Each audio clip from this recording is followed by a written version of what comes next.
Hello दोस्तों, आज की इस कहानी में आप सभी का स्वागत है। मेरा नाम भावना है और मैं कुछ दिनों के बाद ही मैं 23 साल का हो जाऊंगी और मैं गांधीनगर के रहने वाली हूँ। मेरे परिवार में 4 सदस्य हैं, जिसमें मैं और भैया, मम्मी और पापा हैं। भैया वेस्ट बंगाल के एक कंपनी में जॉब करता है। मैं एक मासूम सी दिखने वाली एल.डी. हूँ। ये बात 7-8 साल पुरानी है। उस समय मैं 16-17 साल की थी। मैं अपनी कॉलेज की सहेलियों के साथ रहकर वो सबके बारे में बहुत सारी बातें जानने लग गई थी, लेकिन मुझे ऐसा कोई मिला नहीं जिसके साथ मैं ये सब कर सकूं। एक दिन की बात है, घर पर दादाजी की तबीयत खराब थी, तो अचानक पापा और मम्मी दोनों कुछ दिन के लिए उन्हें देखने के लिए गांव गए और मैं घर में अकेली रह गई थी। मेरे दादाजी दादी दोनों गांव में रहते थे, इसीलिए कभी कभार पापा गांव जाते थे। लेकिन अचानक से दादाजी की तबीयत कुछ ज्यादा ही खराब हो गई, जिस वजह से आज मुझे घर में अकेले रहना पड़ा। शाम को मैं घर से मार्केट के लिए अकेले ही निकली। पापा ने मार्केट से सब्जियां लाने को कहते हुए वो दोनों चले गए, इसलिए आज मुझे मार्केटिंग करने जाना होगा। बस वही लेने के लिए मैं निकली थी। आते हुए कॉलेज का फ्रेंड फागुन मिल गया और कहा, अरे भावना कैसी हो? मैंने कहा, बढ़िया हो, तुम यहाँ कैसे? फागुन मेरे कॉलेज में ही पढ़ता है और मेरे से सीनियर क्लास का LDDDH का है। वह दिखने में काफ़ी हैंडसम है और उसकी पर्सनैलिटी भी काफ़ी हद तक बहुत ही सुंदर है और दिखने में भी काफ़ी ज़्यादा ही हैंडसम है। उसकी और मेरी अक्सर बातचीत होती रहती थी। उसने कहा, बस ऐसे ही एक दोस्त से कुछ काम था तो मिलने के लिए आया था, और तुम क्या करने आई हो?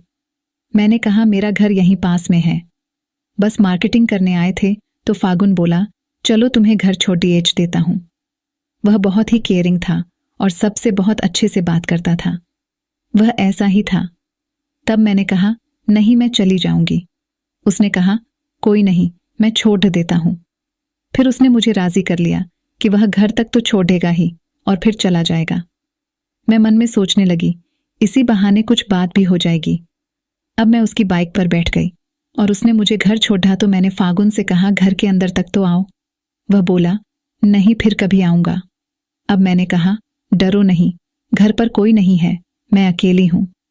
दरअसल मेरे पापा से सब लोग बहुत डरते थे, क्योंकि वह बहुत ही गुस्सैल मिजाज के थे। उनके इस मिजाज से लगभग हर कोई डरता था और कोई भी मुझसे बात करने से डरता था। फागुन को भी मेरे पापा के बारे में भली भांति पता था। मेरी बात सुनकर वह मुस्कुराते हुए अंदर आया। मैंने कहा, क्या खाओगे? उसने कहा, कुछ नहीं। मैंने उससे कहा, मैं चाय बना रही हूं। उसने कहा कि उसे बाथरूम जाना है। मैंने उसे जगह बता दी। वह फ्रेश होने चला गया। उसके आने से पहले ही चाय बन चुकी थी और बिस्कुट निकाल दिया था, पर वह अभी तक नहीं आया था। मैं बाथरूम की ओर गई। मैंने दरवाज़ा खटखटाने की कोशिश की तो दरवाज़ा खुला हुआ था। तब मैंने देखा तो उसे देखते ही मैं चौंक गई और बाहर आ गई। उसने मुझे देखा और वह भी हड़बड़ा गया। फिर वह बाहर आया और उसने कहा, सॉरी भावना, मुझे माफ़ कर दो। उसने मेरा हाथ पकड़ा और कहा, यह बात तुम किसी को मत बताना। मैं तुम्हारे बाथरूम में तुम्हारे कपड़ों के साथ क्या कर रहा था? मैंने कहा, तुम्हें शर्म आनी चाहिए। वह बोला, भावना, मैं तुम्हें पसंद करता हूँ, कृपया मुझे माफ़ कर दो। मैंने कहा, ठीक है, कोई नहीं, तुम चाय पियो। चाय पीकर फागुन मुझसे बोला, भावना, एक सवाल है। मैंने कहा, हाँ बोलो। वह बोला, भावना, मैं तुम्हें पसंद करता हूँ। उसकी बात सुनकर मैंने कहा, क्या? फागुन ने मुझे इतना बोलकर पकड़ लिया? मैंने उसे धक्का देकर कहा, यह सब क्या है? अचानक से उसके इस बदले व्यवहार से मैं सहम सी गई। मुझे उसकी बातों पर यकीन नहीं हो रहा था, क्योंकि वह सबसे स्मार्ट दिखने वाला लड़का था और मैं एक मासूम सी लड़की।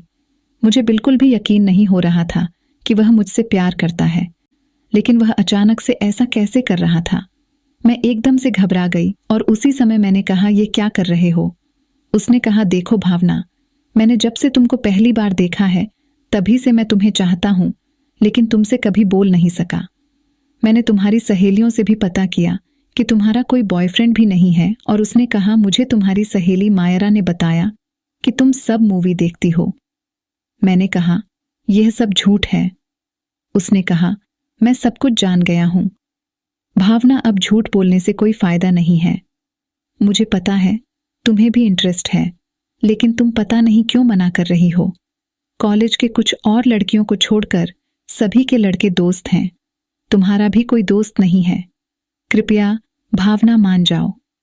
भावना, मैं तुम्हें बेहद पसंद करता हूं और तुम चाहो तो तुम्हें मूवी में बिना किसी चीज के एक्सप्लेन करके दिखा सकता हूं। मैं ऐसा दिखाऊंगा कि तुम उसे चीज को बार बार देखना चाहोगी। वह पता नहीं क्या क्या बात कर रहा था, और तुम चाहो तो मायरा से अभी फोन कर पूछ लो। मैंने तुरंत गुस्से में मायरा को फोन लगाया और इधर उधर की बात करते हुए कंफर्म किया कि फागुन कॉलेज में किसे पसंद करता है, तो उसने बताया वह तुम्हारे पीछे है। और हाँ, मुझे माफ करना भावना, मैं भी धोखे से तुम उसे पसंद करती हो, ये बात उसे बता दी थी। ये बात सुनकर मैंने फोन रख दिया। अब मैं समझ गई कि फागुन की बात सही है। वह मेरे पास आया और तभी कुछ देर के बाद मेरी न करने पर भी वह नहीं माना। कुछ देर के बाद मैंने भी कोई विरोध नहीं किया, क्योंकि मुझे भी अब अच्छा लगने लगा था। अब वह समझ गया कि मेरा ऊपरी मन से न है और अंदर से हाँ ही है। नहीं तो अब तक मैं विरोध करके उसे मना कर देती और गुस्से में यहां से उसे भगा देती है। मेरी ना के बराबर मना करने पर वह समझ गया। फिर उसने कहा, अंदर चलते हैं। मैंने इशारे में हाँ कहा। इसके बाद फागुन और मैंने काम को शुरू कर दिया। मुझे काम का आनंद लेने में काफी मजा आ रहा था और यह काम का अनुभव पहली बार मालूम हुआ था, इसलिए मुझे बहुत अच्छा लग रहा था और बहुत जल्दी जल्दी काम किए खत्म होने का नाम ही नहीं ले रहा था। किसी तरह से यह आखिरी में खत्म हुआ और हम दोनों ने राहत की सांस ली। फिर मैं फागुन के लिए मैंगो जूस बनाया और उसमें कुछ काजू डालकर उसे दिया। उसने उसे पिया और कहा, अब जाकर मुझे अच्छा लग रहा है। आज तो मेरी पूरी ताकत खत्म हो गई थी। सच कहूं भावना, तो मुझे बहुत अच्छा लगा। ये पल मैं हमेशा याद रखूंगा। फिर मैंने दोपहर के 2 बजे का खाना खाया और तभी उसने कॉल किया और हमारी बात शुरू हुई। उसने कहा, आज जो हमने साथ में टाइम बिताए, सच में भावना मुझे बहुत याद आ रही है कि मेरे आंखों के नजरों के सामने आ रहा है। मन कर रहा है फिर से आ जाऊं। मैंने कहा, अच्छा जी, आपकी इन्फॉर्मेशन के लिए बता दूं कि आज पापा का फोन आया था। वह आज घर नहीं आएंगे क्योंकि दादाजी की तबीयत अभी अच्छे से सही नहीं हुई है। उन्हें अस्पताल में रखना पड़ा है, इसलिए वह अभी 9-10 दिनों के लिए वहीं पर रहेगा। इतना सुनते ही फागुन खुशी से उछल पड़ा और कहने लगा, सच में भावना, मैं तो यही सुनना चाहता था। और उसने कहा, कब रात हो और हम दोनों को यह कठिन समय काटना पड़े। हम दोनों ने जब तक रात नहीं हुए तब तक फोन में बात करते रहे, क्योंकि हम दोनों को इंतजार करना बहुत भारी लग रहा था। जैसे ही रात हो गए वह मेरे घर आया और आज मैंने उसके पसंद का खाना बनाया हुआ था। हम दोनों ने साथ में मिलकर खाना खाया और आज के दिन को याद कर तो हमने बना ही दिया था। अब बारी थी रात की। वह आज मेरे घर में रुक गया और अपने घर में फ्रेंड के घर पढ़ाई का बहाना लगाकर बता दिया, और आज हमने न ही समय का ध्यान दिया और न ही किसी चीज का। आज तो बस हम दोनों को साथ टाइम बिताना है और बस बात होती रही। प्यार है ही ऐसा चीज कि कुछ नजर नहीं आता, कुछ भी नहीं। यही हमारे साथ हो रहा था। हम दोनों ने उस पल को बहुत बारीकी से जिया। तो दोस्तों, वीडियो अच्छी लगी हो तो चैनल को सब्सक्राइब जरूर कर दें। मिलते हैं अगली वीडियो में, तब तक के लिए लव यू एंड टेक